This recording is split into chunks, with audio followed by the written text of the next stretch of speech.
For today's video, pupuntahan natin ang Binondo. Galing Hilpuyat, sumakay nga pala kami ng LRT papuntang Carriedo. O diba Magic, Carriedo na kagad kami. At dahil birthday nga pala ng asawa ko, dumaan muna kami ng Quiapo. Pinaka-importante sa lahat ay hindi natin makalimutan magpasalamat sa araw-araw na binigay ng Panginoon sa atin. Sakto naman nung nadaanan namin tong optical na to.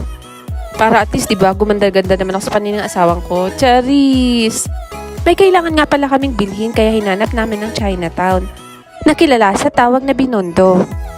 Sobrang init nga pala ng panahon. At medyo malayo-layo rin yung nilakad namin dyan. Since birthday ng aking asawa, maghahanap kami ng makakainan. Marami din nga palang sikat na kainan dito sa Binondo. Dahil medyo gutom na din kami, sakto naman nakita namin tong Mr. Ube. Na isa din sa sikat at pinipilahan. Available din pala dito yung hopya. Yan nga pala yung menu nila, talaga naman ang sarap. Gutom yarn! Pagpasok mo pa lang sa dining nila, makikita mo na talagang may touch of ube ang kanilang design. Kitang-kita naman kung gaano kalinis at kaaliwalas. So ayan na nga yung order namin. Table number 5 nga pala kami, sakto naman sa kaarawan ng asawa ko.